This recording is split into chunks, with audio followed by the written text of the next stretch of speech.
Salut la compagnie. Bon, aujourd'hui les supporters parisiens se réveillent heureux et ce pour deux raisons.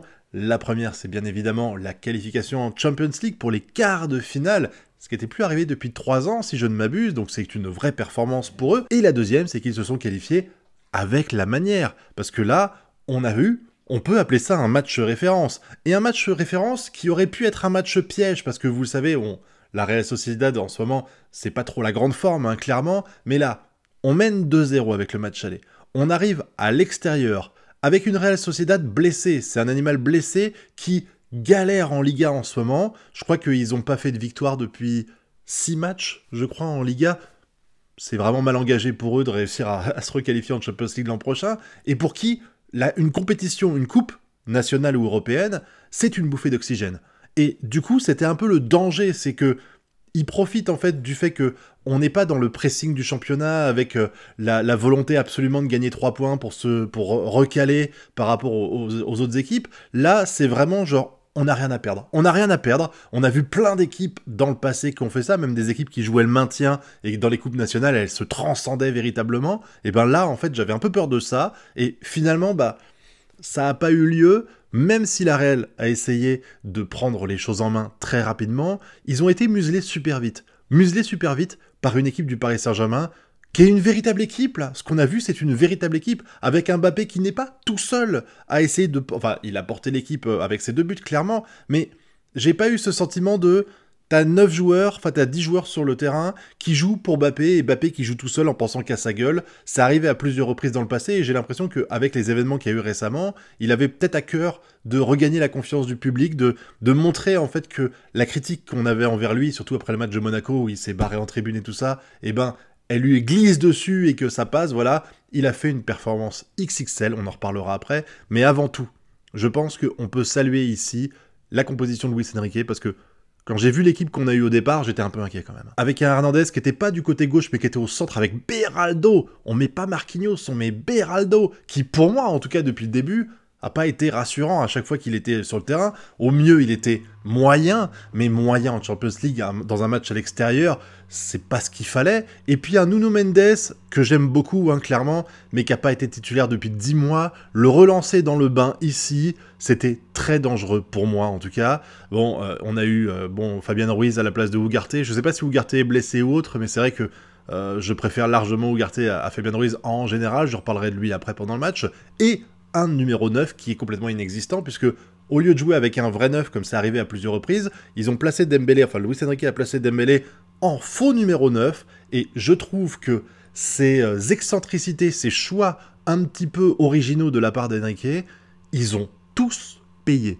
Tous payé. Pour commencer, la défense, elle a été impériale. Impériale parce que elle a plus ou moins, à part les 10 dernières minutes, hein, on parlera des 10 dernières minutes après, je considère qu'il y a 2 matchs pour moi. Il y a le match avant 2-0 et le match après 2-0, c'est plié. La Real, elle va pas mettre 4 buts en 10 minutes, honnêtement, soyons clairs, donc c'était sûr qu'il y avait plus de match, en fait, c'était devenu juste un petit échauffement où la Real a voulu absolument sauver l'honneur en marquant un but, mais avant ces 10 dernières minutes, la défense, elle a quasiment jamais été inquiétée, en fait.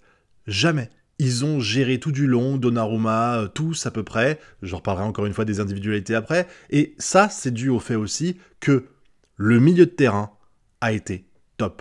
Vraiment, ça m'a rappelé un petit peu le match Paris Saint-Germain-Real Madrid, où j'ai eu l'impression que le Real Madrid n'a rien fait du tout du match. Là, c'était un petit peu pareil. Dès qu'il y avait une relance de la part du Real Madrid, de la Real Sociedad, il y avait toujours un milieu de terrain pour la couper, quasiment. Ce qui fait que les défenseurs, ils avaient peu de taf à faire, et en plus de ça, quand les défenseurs voulaient faire une relance, ils trouvaient un milieu de terrain. Ouh, c'est magique. Alors, est-ce que c'est parce que les milieux descendait un peu plus pour aider les défenseurs? Est-ce que c'est parce que Beraldo est meilleur pour les relances qu'un Marquinhos, qu'un Danilo? C'est possible aussi, honnêtement, j'en reparlerai de Beraldo après, mais j'ai été impressionné par son match. Et puis, l'attaquant, mais l'attaque vraiment... c'est là qu'on voit qu'on n'a pas besoin d'un numéro 9, en fait, parce que Mbappé joue déjà les 9 à moitié. Il est à gauche, mais il est au milieu, il fait le taf. Franchement, ça a été incroyable de voir cette maîtrise du Paris Saint-Germain pendant quasiment tout le match et dans tous les compartiments de jeu, avec très vite ce premier but que met Mbappé au bout de... On est à 10-15 minutes de jeu à peu près. Oh là là, le coup du crochet comme ça et de la feinte de frappe pour refrapper derrière en se mettant plus près. Il feinte, il est un peu dans un angle fermé il feinte la frappe, ce qui complètement broie le défenseur, il est à la ramasse après, et puis le gardien de but, il est pas forcément bien placé, et dès qu'il a fini sa feinte, il refait derrière, et bam, il marque en se mettant plus au centre du but, entre guillemets, et du coup, bah, il a un angle meilleur pour marquer. C'était magnifique. Et puis, le deuxième but qu'il met en deuxième mi-temps, avec cette passe, mais parfaite de Kangili. La passe de Kangili, elle est beaucoup plus incroyable encore que le but de Mbappé. Waouh, vraiment, bon, après, il y a la course d'Mbappé, il y a l'ouverture, enfin, il a fait ce qu'il fallait, Mbappé, mais cette passe de Kangili, putain, c'était incroyable, vraiment. Mbappé, il a plus qu'à marquer derrière, c'était beau. C'était beau de voir cette équipe qui bloquait. Dès que les défenseurs avaient la balle, ils essayaient de relancer, les milieux de terrain étaient au pressing pour l'arrêter. Dès que la défense, à nous, elle voulait relancer, le milieu de terrain était là. T'avais une fluidité, pareil, j'ai trouvé que il y avait beaucoup, Vitinha était placé juste devant la défense, c'est le poste qu'il doit avoir. C'était le poste de Verratti, si je dis pas de bêtises, et c'est le poste qui lui va à la perfection, pardon. Et surtout que, quand on a Hakimi qui montait, on avait Vitinha qui redescendait prendre sa place, et de la même façon, quand on avait Dembélé qui descendait, on avait Zaïre Emery qui montait prendre sa place. T'avais l'impression en fait qu'il pivotait à la perfection ces 4 joueurs-là, c'était juste bluffant en fait. Pour moi, ça fait vraiment match référence, même s'il y a des choses qui n'allaient pas forcément. On va pas parler des dernières minutes, hein, qui sont pas du tout représentatives du match pour moi et qui sont arrivées au moment où le match était complètement plié. Mais par contre, je vais revenir un petit peu sur les individualités qu'on a eues. Alors déjà, Donnarumma excellent. Hein, rien à dire, Donnarumma il a fait le taf, même sur le but qui se prend, avant que ça arrive, il fait un arrêt qui est très réussi, bon après il la repousse et il y a un joueur au stand qui récupère la balle et qui marque. Au passage, petite parenthèse, pour moi c'est un peu le bémol de ce match, et encore une fois comme ça arrive les 10 dernières minutes on va pas gueuler, mais le marquage du Paris Saint-Germain, il pue la merde en général, et là il pue la merde. T'as 3 défenseurs à nous, enfin t'as 3 joueurs à nous qui sont dans les 3-4 mètres du but parisien et qui font aucun marquage, et t'as l'attaquant, je sais plus quel joueur c'était de la Real Sociedad, qui arrive à la retombée du ballon suite à l'arrêt de Donnarumma, qui a le champ libre pour tirer, il y a personne sur lui. Ça c'est une erreur, on s'en fout, on gagnait, il y avait 4 buts d'écart, il y a pas de problème, mais c'est une erreur que je vois tellement souvent au sein du Paris Saint-Germain, de voir un marquage totalement fantomatique et des joueurs qui peuvent se balader sur le terrain en face. Faudrait quand même, s'il y a un truc à retenir pour moi de ce match-là, c'est la défense enfin, ces passages-là, en fait, qui sont, enfin, Paris joue mal dans ces, enfin, c'est pas qu'ils jouent mal, c'est que j'ai l'impression que les joueurs ne font pas leur travail de repositionnement. Et la position des joueurs, quand on est attaqué, elle est vraiment mauvaise la plupart du temps. Entre les joueurs qui reculent alors qu'il faut avancer sur le ballon, ou les joueurs qui sont devant le but et qui se disent, on dirait qu'ils sont stone, ils sont là, ils font bah on est devant les buts alors c'est bon. Bah non, c'est pas bon, il faut te mettre dans une position idéale, et la position idéale c'est pas de te mettre à 1 mètre du gardien de but et de laisser les attaquants tranquilles sans marquage. Mais ça c'était petite parenthèse négative. Il faut bien hein, des 2-3 trucs négatifs dans ce match-là. En parlant de trucs négatifs, on va parler de Nuno Mendes. Nuno Mendes qui a été pas bon pendant ce match, soyons clairs, ça n'a pas été son match référence. Après, ça fait 10 mois qu'il n'avait pas joué en titulaire. Tu le fais venir en titulaire, forcément, je m'attendais pas à un miracle de sa part, donc je vais pas lui jeter la pierre. Il a fait ce qu'il pouvait, avec la forme qu'il avait, tu sentais qu'il n'était pas vraiment... Enfin, déjà, à un moment donné, dès la première action, en fait, il loupe la balle parce qu'il saute pas assez haut sur un truc qui paraît pourtant facile. Il se mange un carton jaune assez bête sur une faute qu'il n'aurait jamais dû faire au préalable. Donc bon, on va pardonner cet écart. Pour moi, de toute façon, il y a 2 flops dans ce match. Enfin, 2 flops. C'est pas 2 flops, mais il y a 3 joueurs qui ont été moins bons que les autres, on va dire, sur le terrain pour moi. T'as Nuno Mendes, Dembélé et Barcola. Et je vais expliquer parce que c'est pas qu'ils ont été mauvais par rapport à leur performance, c'est juste que il y avait des circonstances atténuantes pour chacun d'eux. Beraldo, j'ai été incroyablement surpris. Beraldo, sur lequel je tape allègrement depuis son arrivée au club, même si je sais qu'il vient d'arriver, qu'il était dans un autre pays, mais vraiment, enfin je veux dire, c'est pas comme s'il jouait en Allemagne et qu'il arrivait en France. Même le climat, tout est différent. Là, il est en Champions League, en défense centrale, c'est pas forcément évident, surtout qu'il prend la place de Marquinhos, qui est quand même un vétéran, même si on le critique un peu. Beraldo, il a été globalement bon, et il avait Hernandez à ses côtés pour compenser quand il faisait une connerie, et c'est pas arrivé souvent. Et puis il a fait des relances qui paraissent beaucoup plus assurées que celles que peut faire Danilo ou Marquinhos. Donc ça a aussi aidé à ce que Paris conserve le ballon et joue bien. Hakimi, qui n'a pas été aussi brillant que d'habitude. Après, c'est vrai que je trouve qu'Hakimi, quand il part mieux quand c'est Dembélé qui l'accompagne à droite, ou Kolo Muani, que quand c'est Barcola qui n'a pas du tout l'habitude, à mon avis, de jouer avec Hakimi, puisque normalement, lui, il est du côté gauche. Mais il s'est mangé un jaune, surtout qui est un peu problématique, parce que du coup... on l'aura pas au match aller des quarts de finale, et ça va vraiment beaucoup manquer, parce qu'en fait, je trouve que en arrière droit, il y a des chances que Enrique y mette Zaïre Emery ou Fabian Ruiz, et tu sens que vraiment c'est du rafistolage un peu dégueulasse quand il fait ça. Donc c'est un peu... Autant, si Nuno Mendes est forfait, je me dis, on met Hernandez, et ça va aller, mais Hakimi, j'ai l'impression qu'en fait il y a personne, surtout que on a eu à la fin du match Mukele qui est rentré et qui a été peut-être il est arrivé au mauvais moment aussi, il est arrivé. Alors est-ce que c'est lui qui arrive au mauvais moment parce que l'équipe se relâche parce qu'on gagne 2-0 après avoir gagné 2-0 à l'aller, ou est-ce que c'est parce qu'il arrive qu'il y a une grosse faiblesse en défense et qu'on est sous pression pendant 10 minutes? C'est la question qu'on peut se poser, mais bon, je vais pas mettre tout sur la gueule de ce pauvre Mukele, mais c'est clair que si tu remplaces Hakimi par Mukele, on va quand même le sentir vachement, même si ça te permettra peut-être, entre-temps, Nuno Mendes, il sera un peu plus en forme, peut-être qu'il va faire plus monter Nuno Mendes côté gauche qu'il ne faisait monter Hakimi côté droit, c'est possible aussi. Vitinha, qui a été placé juste devant la défense, ça a été impérial. Vraiment, il a fait le café. Il n'y a rien d'autre à dire. Ce joueur-là, il apporte une certaine sérénité, il est le parfait relais entre la défense et le milieu de terrain, je trouve, dans ce club. Il est indéboulonnable pour moi, il est indéboulonnable, comme l'était à un moment donné à son prime Verratti, je trouve. Vraiment, ça a été parfait, comme j'ai dit. En plus, dès que Hakimi montait un petit peu, Vitinha, pouf, il prenait sa place derrière. Tu sentais qu'il y avait vraiment une belle harmonie entre lui et l'ensemble des joueurs autour de lui. Bon, Fabian Ruiz, il a fait... Enfin, je vais pas dire il a fait ce qu'il pouvait, mais c'est clair que Fabian Ruiz, j'attends tellement rien de lui que quand il fait un match où j'ai pas le sentiment qu'il s'est trop chié dessus, c'est bien. Et c'est sûr que Fabian Ruiz, je l'ai pas trouvé, c'est pas le meilleur joueur du club qu'on a eu aujourd'hui sur le terrain, mais je suis soulagé parce que j'ai pas eu l'impression qu'il y a eu de grosses bévues de sa part. Il y en a eu quelques-unes, mais comme tout le monde, hein, tu peux pas faire de la perfection pendant 90 minutes. Et puis Zaïre Emery, peut-être qu'on l'a moins ressenti que d'habitude, mais j'ai trouvé que dans le rôle, j'ai trouvé qu'il a fait le café, il a fait son taf.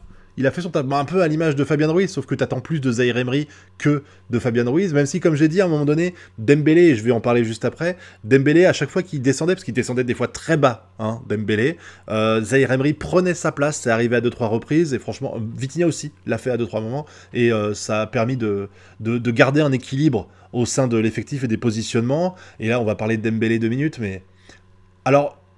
Je vais dire que Dembélé a pas été bon dans ce match-là, en exagérant évidemment. On attend plus de Dembélé, c'est clair, mais par contre, Dembélé en faux neuf, je crois que c'est une des premières fois que je le vois dans ce rôle-là au sein du Paris Saint-Germain, donc forcément il avait des marques à prendre, et il a fait le taf qu'il fallait, ça veut dire que j'ai été impressionné, surtout c'est par son rôle en tant que en défense. Le mec, il descendait tellement bas à des moments pour aider, j'ai trouvé ça top, quoi. Et puis il permettait d'être un bon relais à Mbappé et Barcola, et Ali en deuxième mi-temps. Vraiment, il a fait un bon taf. Il a été en dessous ce que j'imagine d'habitude de lui, mais comme c'était pas son rôle habituel, c'est presque normal. Tout comme Barcola, en fait. Parce que Barcola, il était à droite, il a pas l'habitude de jouer à droite, et c'est pas un problème de jouer côté droit ou côté gauche, ça joue évidemment, parce que t'es habitué.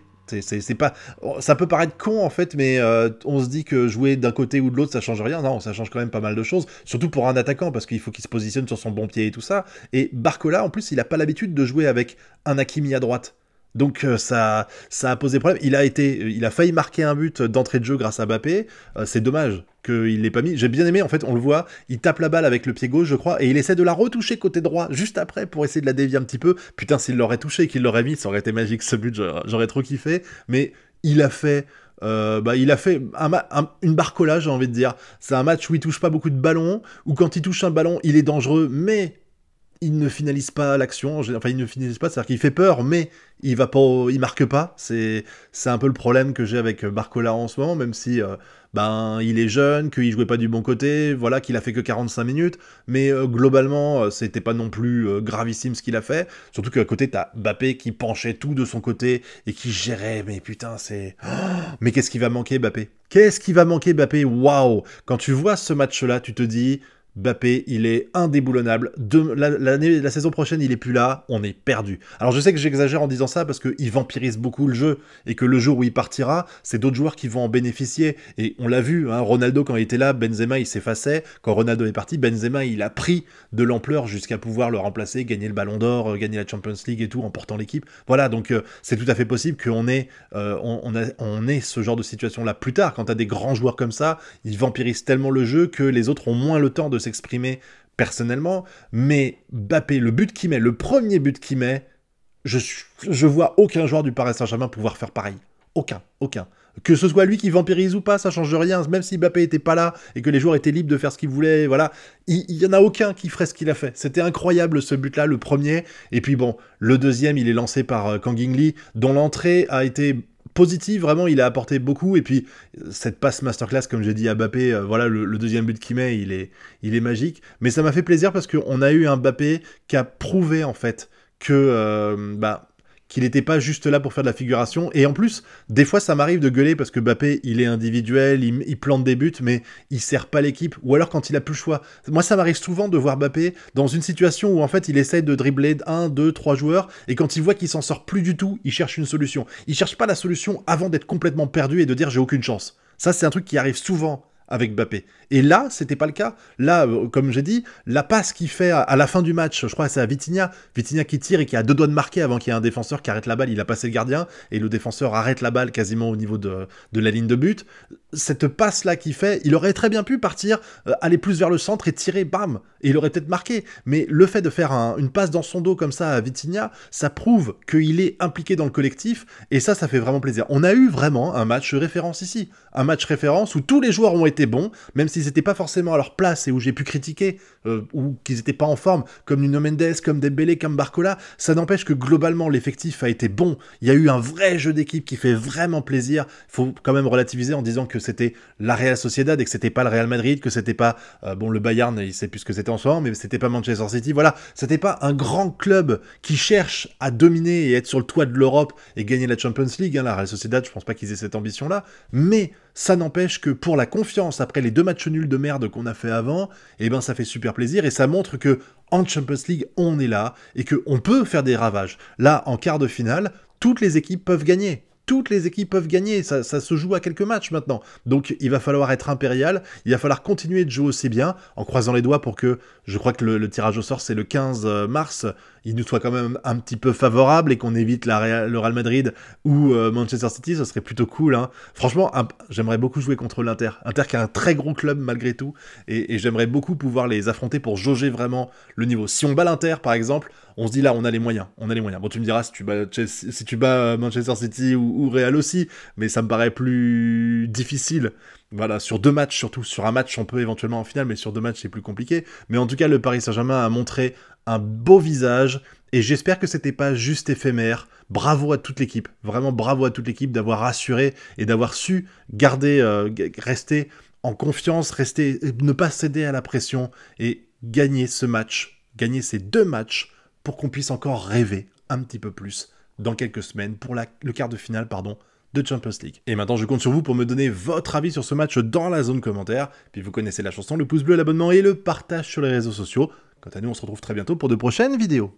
Tchuss!